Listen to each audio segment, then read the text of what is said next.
Hello students. In last lecture we had discussed about electrostatic potential. Okay, about energy in respect of energy. Today's lecture we will learn about electrostatic potential. What is electrostatic potential and why it is useful for us. Okay. So in previous lecture we had learned that when we bring any charge from particular point to a particular point, suppose q charge is bring from any particular point at a near source charge, हमने जब किसी एक small q charge को कहीं कोई भी point से जब हमने उसको क्या किया है, ब्रिंग किया है, okay, against the electric field is in this direction and we do displacement in this direction. Okay, so force, electrostatic force and displacement both are opposite to each other. So whenever both are opposite to each other, then it make 180 degree cos 180, so that will be minus. Okay, तो हमने वो define किया था कि जब भी हम किसी पर्टिकुलर पॉइंट से नजदीक आते हैं तो दोनों पॉइंट के बीच का जो डिफरेंस होता है, ओके, वो पोटेंशियल एनर्जी के रिस्पेक्ट में हम कैलकुलेट कर सकते हैं वर्क डन के जरिए. ओके, तो हमारा जो वर्क डन होगा वो वर्क डन कितना आएगा, पोटेंशियल एनर्जी जितना आएगा, delta U. Okay, this is our potential energy at particular two points. तो वो जो पोटेंशियल एनर्जी है उसको हम इस तरह से डिफाइन कर सकते हैं यूपी माइनस यूआर. और वो जो है वो स्मॉल क्यू पे डिपेंड नहीं करेगा. कौन डिपेंड नहीं करेगा? Electric field. जो हमारा सोर्स की वजह से जो इलेक्ट्रिक फील्ड प्रोड्यूस हो रहा है that does not depend Q charge. कैसे डिपेंड नहीं करेगा? तो सबसे पहले हम फोर्स फाइंड करते हैं. तो फोर्स क्या आएगा दोनों के बीच में, के q1 q2 upon r square. के q1 हमने ले लिया कैपिटल Q, q2 हमने ले लिया small q divide by r square. Okay, तो हमारा फोर्स आ गया के capital Q small q upon r square. अब जो इलेक्ट्रिक फील्ड है, इलेक्ट्रिक फील्ड वो हमारा क्या आएगा, F is equal to E by electric field हमारा क्या आएगा, E is equal to F by Q. ये फॉर्मूला था हमारा. तो अगर हम F की वैल्यू रख देते हैं यहाँ पे के Q small q upon r square small q. अगर अब हम स्मॉल q कैंसिल कर लेते हैं तो हमारा फॉर्मूला आ जाएगा इलेक्ट्रिक फील्ड का के Q अपॉन r स्क्वायर, जो हमने ऑलरेडी पढ़ा हुआ है. इसीलिए electric field does not depend on small q. Okay, those charge we will bring towards our source point, it does not depend on it. Okay, so work done पर depend करेगा क्योंकि हम जिसको होल्ड कर रहे हैं, हम जिसको खींच रहे हैं वर्क डन करवाने के लिए, उस पर डिपेंड करेगा. यानी कि अगर मुझे वर्क डन के रिस्पेक्ट में बात करनी हो तो वो क्यू पे डिपेंड करता है, तो मुझे क्यू से डिवाइड करना पड़ेगा. और वर्क डन और potential energy per unit charge और पर any charge that will B potential difference between those two point. Okay, वो जो हमारा आएगा वो पोटेंशियल डिफरेंस आएगा. यानी कि यहां पे मैं वापस लिखता हूं Vp minus Vr that is equal to potential energy between those two point. Okay, और वो जो पोटेंशियल एनर्जी है that will be converted into work done. वो हमारा क्या हो जाएगा, वर्क डन में कन्वर्ट हो जाएगा. तो ये हमारा एक बेसिक फॉर्मूला हो गया, potential energy between two point upon charge equivalent to potential difference between those two points. Okay, अब एक चीज यहां पे इंपॉर्टेंट है, work done per unit charge, okay, that equal to potential energy per unit charge that equal to potential difference between two points.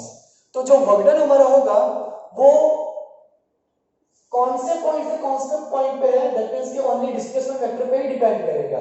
Okay, और that only depend on difference between them, दोनों के difference पे depend करेगा. Individual point पे depend करेगा नहीं.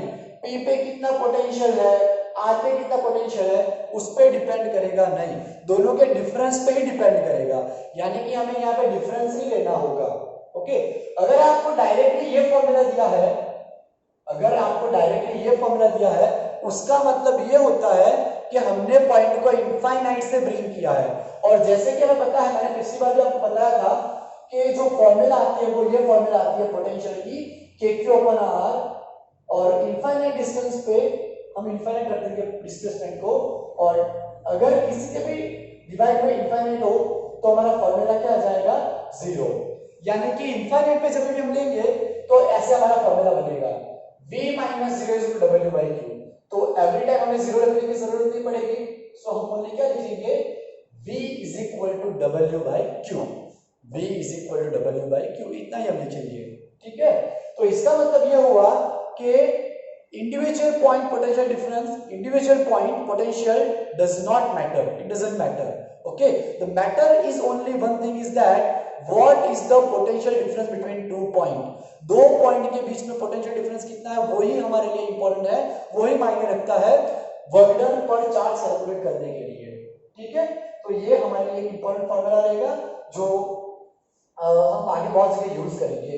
अब एक चीज, हमारा जो फॉर्मूला आया V is equal to W by Q, V is equal to W by Q हमारा फॉर्मूला आया, इसमें जो हमारा वर्क डन है उसका यूनिट क्या आएगा जूल, और जो चार्ज है उसका यूनिट क्या आएगा कूलम, जूल पर कूलम। ओके, जूल पर कूलम, और उसको हम और बोल सकते हैं वोल्टा, नेम के साइंटिस्ट ने उसको डिफाइन किया था तो उसको हम वोल्टा भी बोलेंगे, वोल्ट। ओके, तो उनके ऑनर में हम उसको वोल्टा भी बोलेंगे। तो जूल पर कूलम और V ये हमारा यूनिट हो जाएगा, किसका यूनिट होगा पोटेंशियल डिफरेंस का या फिर इलेक्ट्रोस्टैटिक पोटेंशियल का। ठीक है, अब देखिए आप यहाँ पे हम उसका डायमेंशन फॉर्मूला डिफाइन करते हैं, तो जूल का हमारा डायमेंशन फॉर्मूला क्या आता है m1L2T⁻²। ये हमें रटना नहीं है, आप उसको डिराइव भी कर सकते हो। आपको पता है एनर्जी बहुत सारे फॉर्म में आती है, mgh, हाफ mv², और भी कई फॉर्म में आती है। तो आप क्या करें, काइनेटिक एनर्जी का सिंपल फॉर्मूला हमें पता होता है हाफ mv²। तो हम यहाँ पे क्या करेंगे, सबके यूनिट डालेंगे। देखो सबसे पहले मास का यूनिट, मास का यूनिट क्या आएगा हमारा किलोग्राम, वेलोसिटी, वेलोसिटी का क्या आएगा मीटर पर सेकेंड, उसका स्क्वायर, मीटर पर सेकेंड का स्क्वायर। अब आप देखो तो यहाँ पे हो जाएगा हमारा किलोग्राम मीटर स्क्वायर पर सेकेंड स्क्वायर। ठीक है, अब हम सबके सिंबल लगा देते हैं, तो मास का सिंबल आ जाएगा m1, मीटर का होगा हमारा लेंथ यानी L2, और टाइम का होगा हमारा T⁻²। अगर हम T⁻² को डिनोमिनेटर में से न्यूमरेटर में ले जाते हैं तो क्या हो जाएगा m1L2T⁻², ये हो गया हमारा। तो यहाँ पे लगा देते हैं m1L2T⁻², और जो कूलम है हमारा उसको हम लिखेंगे यहाँ पे A1T1। ठीक है, अब हम उसका आगे सॉल्यूशन करते हैं, तो m1L2 ये -2 है, अगर 1 हम ऊपर ले आएंगे तो -2 -1 हो जाएगा। ठीक है, और A⁻1 को ऊपर ले आएंगे तो A⁻−1 हो जाएगा। अब अगर हम आगे सॉल्व करें उसको, तो m1L2T⁻3 A-1, this is the dimension formula of voltage और potential difference और electrostatic potential, ये हमारा डायमेंशन फॉर्मूला हो गया। तो डायमेंशन फॉर्मूला आपको ऐसे करके आप डिराइव कर सकते हो उसको। ठीक है, और एक चीज, ये जो हमारा पोटेंशियल है वो पोटेंशियल हमारी कैसी क्वांटिटी है, it is scalar quantity. Okay, you should remember that potential difference का जो वोल्टेज है या फिर इलेक्ट्रोस्टैटिक पोटेंशियल है, that is a scalar quantity, no direction is required.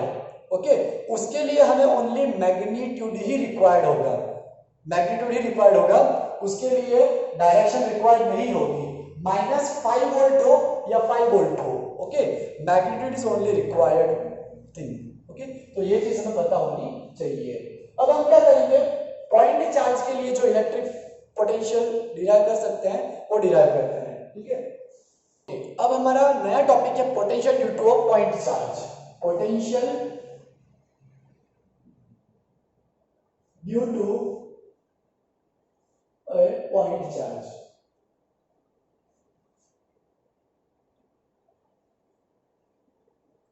Potential due to a point charge, point charge की वजह से कितना पोटेंशियल प्रोड्यूस होता है सराउंडिंग में, वो हम यहाँ पे डिफाइन करेंगे।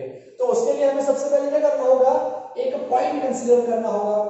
ओके, सबसे पहले आपको डायग्राम बनाना आना चाहिए। ओके, आप अगर थियरी आई है एग्जाम में, आप थियरी को लिखना चाहते हो तो डायग्राम बना लो, कि डायग्राम अगर आपके माइंड में है तो फिर लिखना तो बहुत आसान हो जाएगा आपके लिए, फिर तो बस डेरिवेशन करना रहेगा।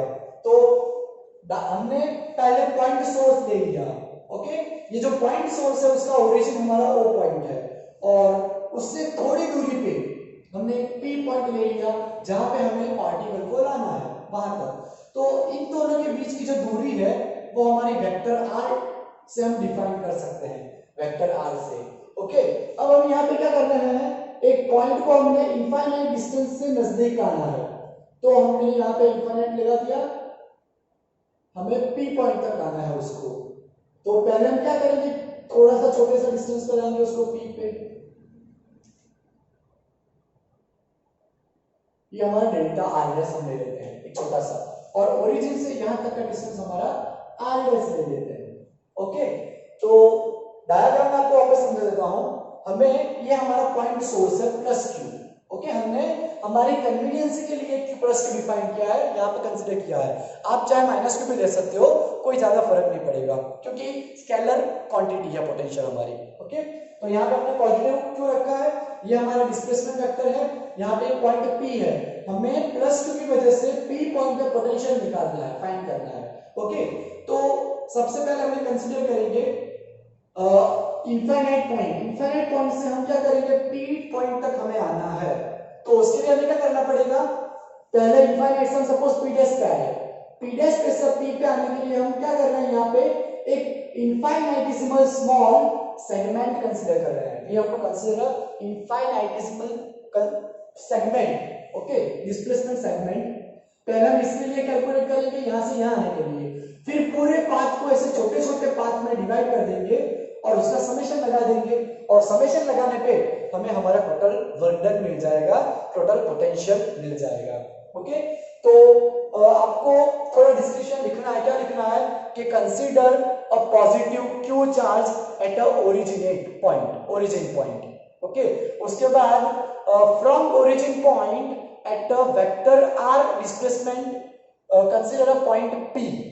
Okay, now we have to bring a unit charge.